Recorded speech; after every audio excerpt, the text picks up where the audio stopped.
be interesting if in the near future science is able to observe consciousness a little more and understand all the dynamics going on with the causality behind our consciousness and what makes us tick and what makes it keep going on. Oftentimes when there's technology or some kind of science we can't understand, it's all like woo-woo, witchy, magic, whatever, which is kind of cool. I like things to be magical, and there is kind of a bliss in ignorance and the magic of ignorance when you don't understand how something works, but someone does it before you and you're just like, wow, that was awesome.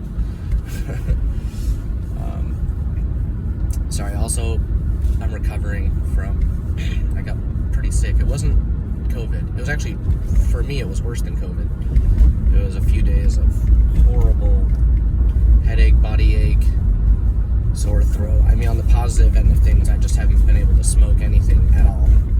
Because, like, my lungs, I would probably die if I tried to smoke. But I'm on the mend. I'm getting better. But yeah, I want to talk about the spiritual ecosystem. Because there's definitely all kinds of causality behind our choices and stuff, and our free will, and what we're able to perceive, and what's available based on what we're able to perceive. And there's a lot of things in life that could have gone better. I know every time something that doesn't work out, we tell ourselves, well, it's like, that wasn't meant for you, something better was meant for you, it's like, you don't need to pine over something that could have been and stuff, but there's only so many possibilities in this life, and it's like I've had with relationships, there's some chemistry, they're just so off the charts good in some realms that it almost makes the smaller spots that there's incompatibility is worth it. I've been in a relationship like that, where you kind of make do with some of the incompatibilities to be able to enjoy and relish in the unique phenomenon that is when you're able to get with that person. And so yeah, maybe things aren't the way that we would choose them. If I were to choose, I'd be at this point in life, touring the country in a band and stuff, and that's not that unrealistic. It's just, it does take a certain amount of, not just the things I'm already putting into it, which is dedication, lots of time in practicing, lots of working together with others, just lots of patience, and lots of live shows, doing the work. But it's if the right people aren't there at the right place and time to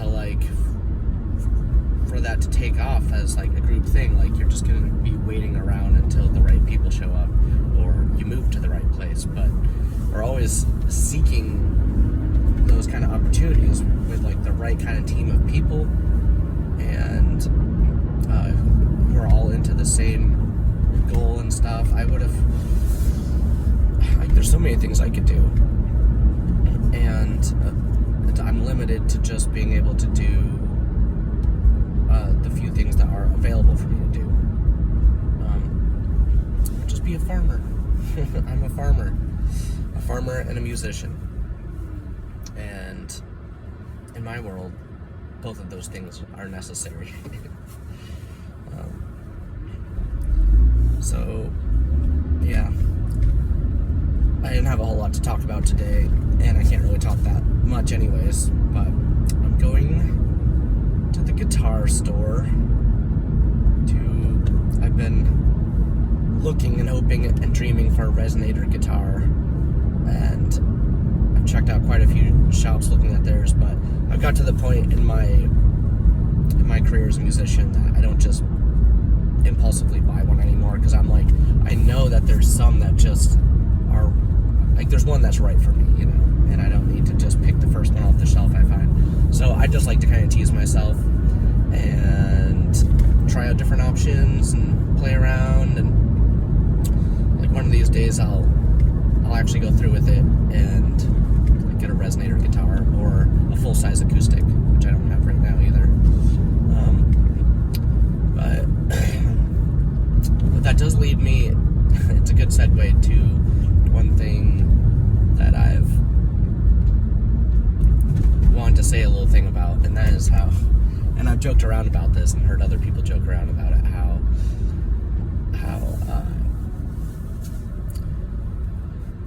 sorry, I got distracted by a text. Oh yeah, how it's a lot of noodling and soloing and stuff is just like basically masturbation. It's like if a band just practices and doesn't perform, that's basically like group masturbation, right? I don't know, it's just a funny thought to me, but I'll tell you, it's more than masturbation. Because when it comes to music, and especially like musical improvisation, it's a dance, it's a movement, it's more dynamic than just hedonic pleasure. It's expression, it's a vibe, it's a feeling.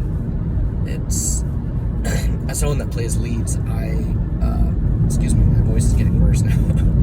As someone that plays leads, I like to climax off of what is already being told in the story or this song, and go off of that melody or whatever, and just try to go even farther than the vocalist or the singer-songwriter could with it, and just embellish upon that even more to just get the emotional impetus to really shine through and like be a felt experience.